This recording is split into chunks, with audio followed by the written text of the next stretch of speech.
రైతులకు సంబంధిత మంత్రి గారు లేరు. నేను లెజిస్లేటివ్ అఫైర్స్ మినిస్టర్ గారిని ప్రత్యేకంగా విజ్ఞప్తి చేస్తున్నాను ఈ సమస్య పరిష్కారం అయ్యేటట్టుగా ప్రయత్నం చేయాలని.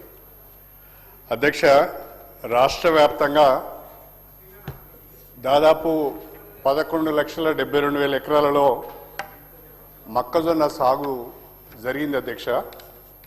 10 లక్షల మంది రైతులు రబీలో మొక్కజొన్నను సాగు చేస్తున్నారు. రాష్ట్ర వ్యాప్తంగా రబీలో పంటల విస్తీర్ణము గణనీయంగా పెరిగింది అధ్యక్ష.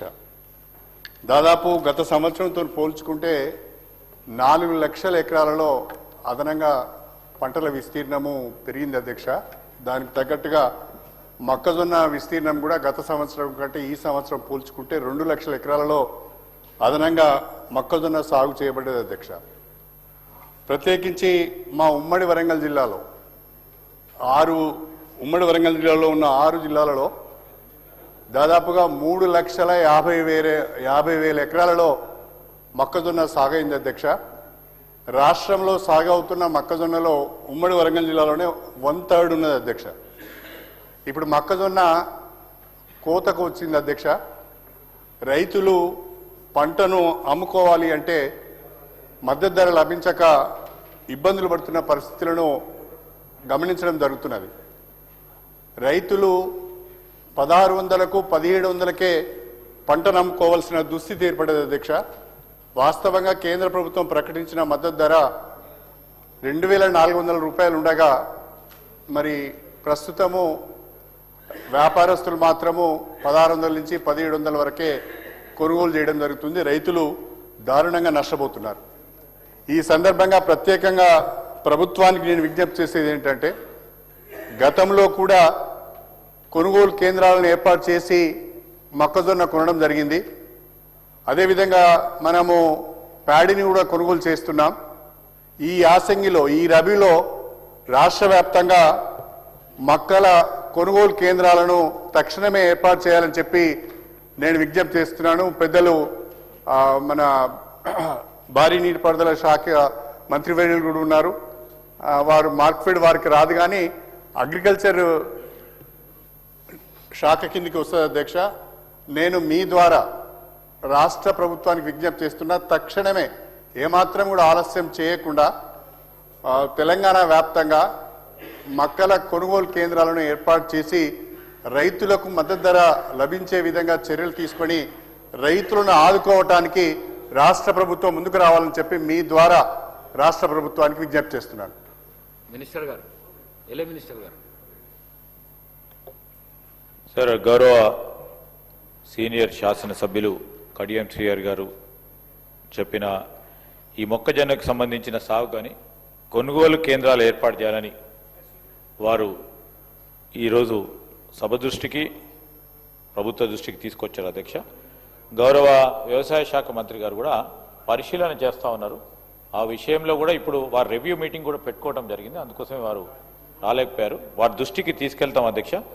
మీరు ఇచ్చిన ఏదైతే ప్రొడక్టివ్ అండ్ కన్స్ట్రక్టివ్ సజెషన్ ఉందో, కొనుగోలు కేంద్రాలు ఏ విధంగానైతే ఇంతపూర్వకం కూడా ఏర్పాటు చేయడం జరిగింది అధ్యక్ష, చాలా సందర్భాల్లో కూడా వాటి విషయంలో తప్పకుండా పరిశీలన చేసే ప్రయత్నం చేస్తామని మనవి చేస్తాం అధ్యక్ష. శ్రీ వేముల వీరేశం గారు. ధన్యవాదాలు అధ్యక్ష. అధ్యక్ష, ఇది R&B శాఖకు సంబంధించినటువంటి అంశం. హైదరాబాదు విజయవాడ నేషనల్ హైవే సంబంధించి చాలా చోట్ల ఫ్లైఓవర్ వర్క్స్ నడుస్తూ ఉన్నాయి. ఇది నత్తనడకన నడవటం మూలంగా అక్కడ ప్రయాణికులు బాగా ఇబ్బంది పడుతున్నటువంటి సమస్య ఉంది అధ్యక్ష. మీ ద్వారా R&B శాఖ మంత్రి గారిని నేషనల్ హైవే సంబంధించినటువంటి కోఆర్డినేషన్ చేసుకొని ఆ ప్రయాణికులు ఇబ్బంది పడకుండా, ప్రజలు ఇబ్బంది పడకుండా దాన్ని వేగవంతం చేయించాలని చెప్పేసి కోరుతా ఉన్నా అధ్యక్ష. మినిస్టర్ గారు. గౌరవ సభ్యులు వేముల వీరేశం గారు చెప్పిన నేషనల్ హైవేకి సంబంధించి ప్రయాణికులు ఎదుర్కొంటా ఉన్న ఇబ్బందుల విషయంలో తెలియజేయడం జరిగింది. నోట్ చేసుకున్నాం అధ్యక్ష.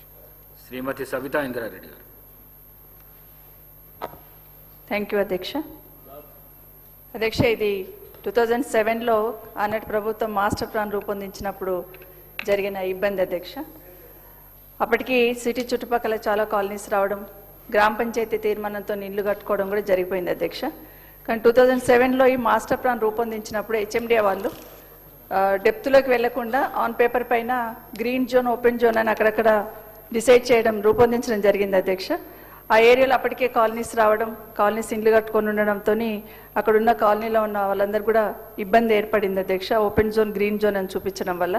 ఉదాహరణకి నా నియోజకవర్గంలో మహేశ్వరంలో బడంపేటలో అధ్యక్ష ఏసీఆర్ కాలనీ అని, శ్రీ సాయి హోమ్స్ అని, వెంకటేశ్వర కాలనీ అని, ఎంఆర్ఆర్ కాలనీ అని, శ్రీ హిల్స్ అని, విశాఖ నగర్ అని, న్యూ తిరుమల నగర్, అట్లే బడంపేటలో ఏజీ కాలనీ, రోమా 2, శ్రీలక్ష్మి హిల్స్ అని ఇట్లా 10 కాలనీలకు సంబంధించి దాదాపు 2000 కుటుంబాలు ఇండ్లు కట్టుకొని ఉన్నారు అధ్యక్ష.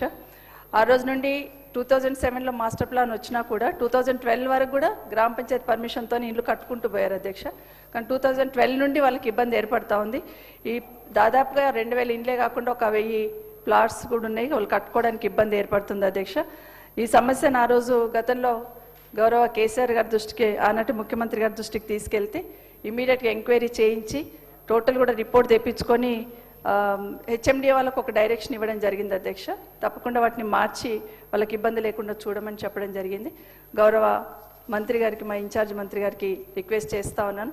డ్రాఫ్ట్ కూడా ప్రిపేర్ చేశారు. హెచ్ఎండిఏ జస్ట్ దాన్ని అమలు చేయడం మాత్రమే ఉంది. దయచేసి దీన్ని ఆమోదించమని గౌరవ మంత్రి గారిని మీ ద్వారా రిక్వెస్ట్ చేస్తా ఉన్నాను. గౌరవ సీనియర్ శాసనసభ్యులు సబితా ఇంద్రారెడ్డి గారు చెప్పిన మాస్టర్ ప్లాన్కి సంబంధించి సార్, అదేవిధంగా కన్వర్షన్కు సంబంధించి 2023లో వచ్చిన జీవోకు సంబంధించి కొన్ని అంశాల్లో కన్వర్షన్ అంశానికి మా దృష్టికి తీసుకొచ్చారు అధ్యక్ష. నోట్ చేసుకున్నాం అధ్యక్ష, పరిశీలన చేస్తాం అధ్యక్ష.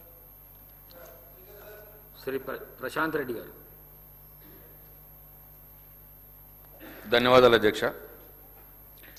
అధ్యక్ష, ఇది వ్యవసాయ శాఖ మంత్రి గారికి సంబంధించింది. వారు లేరు, దయచేసి ఎల్ఏ మినిస్టర్ గారిని దృష్టి పెట్టాలని కోరుతా ఉన్నా. అధ్యక్ష, ఇది మా నిజామాబాద్ జిల్లాలో బాల్కొండ, ఆర్మూరు, నిజామాబాద్ రూరల్ 3 నియోజకవర్గాలకు సంబంధించినటువంటిది. ఈ 3 నియోజకవర్గాల్లో రైతులు ఎర్రజొన్నలు పండిస్తారు అధ్యక్ష. అంటే ఇది ఫాడర్ జవార్ అంటారు దీన్ని. ఇదేంటంటే పశుగ్రాసం కోసం సీడ్ అన్నట్టు. ఇది స్పెషలైజ్డ్ క్రాప్, మా దగ్గర ప్రత్యేకంగా పండిస్తారు మా 3 నియోజకవర్గాల్లో. అయితే ఇది ఈ సీడ్ని మన నార్త్ ఇండియాలో చాలా రాష్ట్రాలు, హర్యానా, బీహార్, యూపీ, పంజాబ్ అక్కడికి తీసుకెళ్ళిపోయి అక్కడ సీడ్ అమ్ముతారు. అట్లనే ఆఫ్ఘనిస్తాన్, బంగ్లాదేశ్, పాకిస్తాన్ ఆ దేశాల్లో కూడా తీసుకెళ్తారు. ఇది చాలా స్పెషల్ క్రాప్ మా దగ్గర. అయితే అధ్యక్ష, లాస్ట్ ఇయర్ నా నియోజకవర్గంలోనే 33,000 ఎకరాల్లో ఈ పంట సాగైంది. 33,000 ఎకరాల్లో పంట సాగైనప్పుడు 3,800 రూపాయల క్వింటాల్కు రైతులు, వ్యాపారులు కొనుక్కున్నారు. అయితే ఈసారి ఆ పంట సాగు విస్తీర్ణం తగ్గింది. 22,000 ఎకరాల్లోనే పంట సాగైంది. అయితే ఇప్పుడు పంట సాగు విస్తీర్ణం తగ్గింది కదా, రేటు లాస్ట్ టైం 3,800 వస్తే ఇప్పుడు 4,000 వస్తుంది అనుకొని రైతులు ఆశపడ్డారు. అయితే 3,850కి స్టార్ట్ చేశారు వ్యాపారులు కొనుక్కోవడం. క్రమేణా ఆ వ్యాపారులంతా సిండికేట్ అయిపోయి రోజుకింత తగ్గిస్తూ ఇప్పుడు చివరికి 3,300లకు కొంటున్నారు అధ్యక్ష. అయితే 3,850 నుంచి 3,000కు రేట్ దించేసినారు. అంటే దాదాపు 500 రూపాయలు ఒక క్వింటాల్కు తక్కువకు, జస్ట్ ఒక 10-15 రోజుల్లోనే. ఇది ఎకరానికి 20 క్వింటాలు పండుతుంది. అంటే ఎకరానికి 10,000 రూపాయలు ఇవాళ ఎర్రజొన్న రైతు నష్టపోతూ ఉన్నాడు. ఇది రెగ్యులర్గా చేస్తూ ఉంటారు. మేము ప్రభుత్వంలో ఉన్నప్పుడు, నేను మంత్రిగా ఉన్నప్పుడు కూడా ఇట్లా చేస్తే వాళ్ళందరినీ పిలిచి కలెక్టర్ గారి దగ్గర పిలిపించి వాళ్ళని కొంచెం టైట్ చేస్తే మళ్ళీ రేటు పెంచుతా. అయితే నేను కలెక్టర్ గారితో కూడా, నిజామాబాద్ కలెక్టర్ గారితో కూడా మాట్లాడడం జరిగింది. ఈ విషయం దృష్టికి తీసుకెళ్ళినాను. అయితే నేను మీ ద్వారా కోరేది ఏంటంటే, ఒకసారి మీరు ఇంటర్వ్యూన్ అయ్యి, గవర్నమెంట్ ఇంటర్వ్యూన్ అయ్యి కలెక్టర్ గారికి చెప్పి ఆ వ్యాపారస్తులందరినీ కూర్చోబెట్టి కొద్దిగా గట్టిగా చెప్తే ఈ సిండికేట్ని బ్రేక్ చేస్తే మళ్ళీ రేటు పెరుగుతుంది అధ్యక్ష. దయచేసి ఈ విషయంలో దృష్టి పెట్టాలని కోరుతా ఉన్నాను. అట్లనే ఇంతకుముందు కడియం శ్రీగారు గారు కూడా చెప్పినారు, నేను దానికి యాడ్ చేస్తాను. మొక్కజొన్న పంట అధ్యక్ష, మా నియోజకవర్గంలో దాదాపు 35,000 ఎకరాల్లో, బాల్కొండల్ని 35 ఎకరాల్లో పండుతా ఉంది. అయితే మనం కొనుగోలు కేంద్రాలు ఏర్పాటు చేయకపోవడం మూలంగా మార్కెట్కు మొక్కజొన్న వచ్చింది, దురదృష్టవశాత్తు వర్షాలు పడతా ఉన్నాయి, ఈదురుగాల్పులు వస్తూ ఉన్నాయి, ఆ పంట చెడిపోతుంది అన్న భయంతో ఎంత పడితే అంతకు అమ్ముకునే దుస్థితి రైతులకు వచ్చింది. ఇప్పుడు 1600-1700 కొంటా ఉన్నారు. అయితే నా రిక్వెస్ట్ ఏంటంటే వెంటనే కొనుగోలు కేంద్రాలు ఏర్పాటు చేయాలి. ఎందుకంటే ఇప్పుడు మద్దతు ధరనేమో 2400 ఉంది. మీరు రాష్ట్ర ప్రభుత్వంగా మీరు కాంగ్రెస్ పార్టీ ఇచ్చిన మేనిఫెస్టో 500 రూపాయలు అడిషనల్గా బోనస్ కూడా ఇస్తామన్నారు. అంటే 2400 మద్దతు ధర పోయే ప్లేస్లో ఇప్పుడు 1600-1700కి అమ్ముతున్నారు. అంటే ఆ ధర చూసుకున్న 800 క్వింటాల్కి, ఒక ఎకరానికి 40 క్వింటాలు పండుతుంది. అంటే 32,000 స్ట్రేట్ అవే ఒక ఎకరానికి నష్టపోతా ఉన్నాడు మొక్కజొన్న రైతు. దయచేసి మీరు మాట ఇచ్చినట్టు ఇంకా దానికి 500 బోనస్ ఇస్తే చాలా సంతోషం, ఇవ్వాలని కూడా చెప్పి కోరుతా ఉన్నాం. అంటే ఎకరానికి 30,000-40,000 రూపాయలు నష్టం ఇవాళ మొక్కజొన్న రైతు పోతున్నాడు. కాబట్టి దయచేసి ప్రభుత్వం వెంటనే కొనుగోలు కేంద్రాలు ఏర్పాటు చేసి మద్దతు ధర 2400తో పాటు 500 బోనస్ కూడా మీరు మాట ఇచ్చిన ప్రకారం ఇచ్చి రైతుల్ని ఆదుకోవాలని చెప్పి ఈ ప్రభుత్వం